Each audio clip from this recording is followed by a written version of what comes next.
This is part 4 of our series of lectures on quantifiers, and in this one I'm going to go over a few exercises from section 1.3.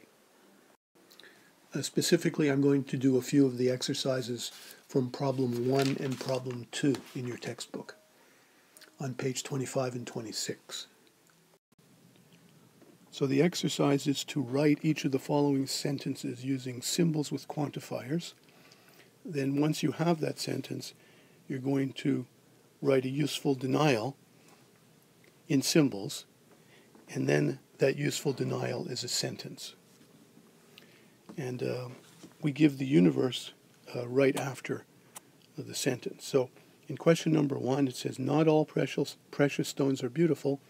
And here we're letting S denote the universe of all stones.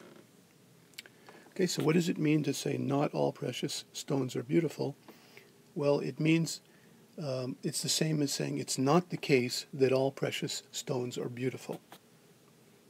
And we know when you say it's not the case, then we're just simply taking the negation of the statement that all precious stones are beautiful.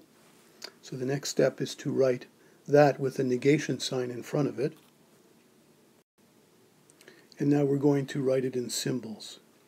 So we'd like to use variable names like x's to denote the stones that we're referring to. So we proceed as follows.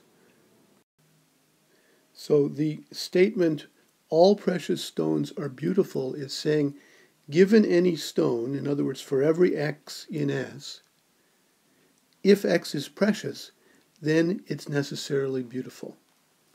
Okay, so this is really a conditional statement. Okay, so for every x, that's where the all comes in. For every x in S, for every stone, if x is precious, then it's beautiful. It's a conditional statement. And now the original statement, we need to take the negation of that. And so we do it in the usual way by changing the quantifier here, and we turn this into P and not Q. So the result is the following. Now for this one, I think there's no point really doing the part about the useful denial, because it's already a denial of the fact that precious stones are beautiful. So that would just simply be all precious stones are beautiful. So let's save the second part of the question for the next few examples. In this one we have every integer is greater than -4 or less than 6. And for this we take our universal set to be the set of real numbers.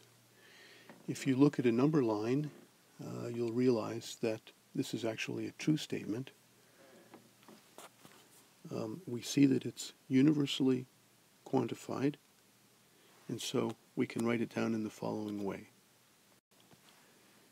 We have to begin by writing for all x in R because they've told us that the universal set is the set of real numbers. So the way we get integers in the picture is we turn it into a conditional statement. For every real number x, if x is an integer, then x is bigger than -4 or x is smaller than 6.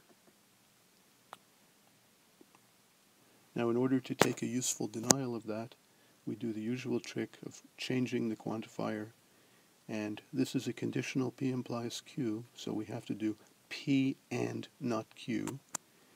And in order to do the not Q, we have to apply one of De Morgan's laws. So the answer is the following. And if we were to write that denial in words, it would be, there exists a real number x such that x is an integer and x is less than or equal to -4 and x is bigger than or equal to 6. Or more simply, there exists an integer x which is less than or equal to -4 and bigger than or equal to 6.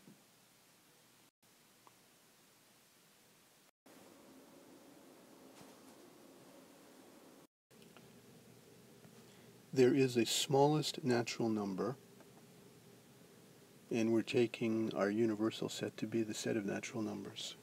I'm modifying the one that was written in the textbook.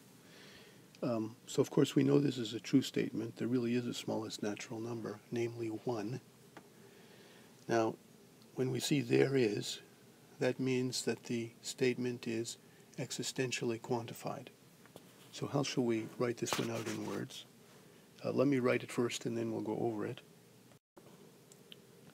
There exists an x in n, there exists a natural number, and in order to describe that it's smaller than any other natural number, we just have to give ourselves a generic natural number and say that x is smaller than that. So there exists a natural number x such that for every natural number y, x is less than or equal to y. So you notice we have an x and a y in our final statement. Both of them have to be quantified. All right, in order to get the denial, it's pretty routine. We just change this, and we negate this. So here you see, I've written down the denial. For every x in n, there exists a y in n such that x is bigger than y.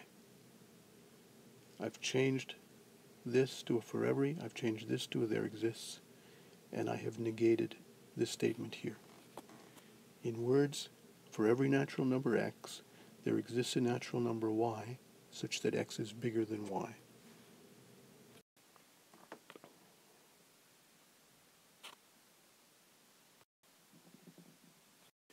Now, look at the original statement. We know that this is a true statement. Why is it true? Why does there exist a natural number such that for every other natural number, x is less than or equal to that? Well, it's because we can just take x to be 1. 1 is a natural number for which for every natural number, 1 is less than or equal to that number. So the point is, in order to prove that there exists statement is true, you just have to produce a specific x, in this case x equal to 1, and verify that it works for the rest of the statement.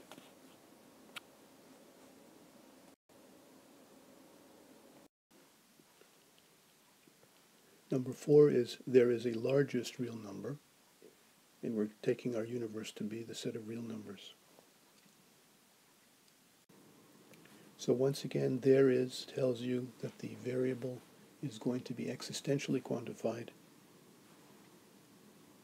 Okay, the answer is as follows. So the so-called largest real number is stated here. There exists a real number x, and now in order to express that it's really the largest, we have to give ourselves another real number y, and we compare x to that y by saying that x is bigger than or equal to it. So notice that the moment we introduced the other variable y to compare our x to, we had to include a quantifier for that y.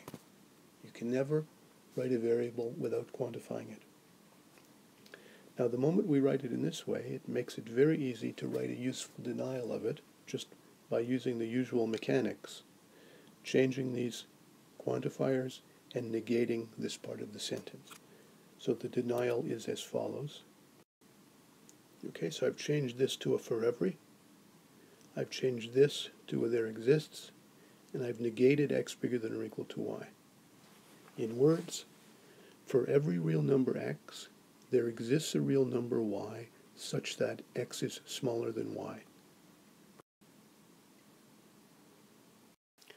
Now, of these two statements, the original one and this one, the one that's true is the denial, right? Because the original statement isn't true. There really isn't a largest real number. Now, in order to prove this one, you see, this is a for every statement.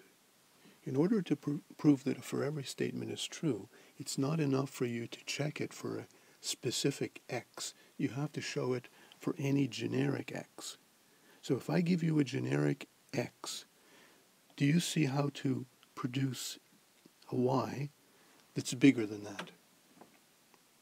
Okay, if I give you an x, can you produce a real number y that's necessarily bigger than x? Well, we could take y to be x plus 1. x plus 1 is certainly bigger than x. And so that would be the idea of the proof. We're going to teach the mechanics of how you actually write these things down in the next section.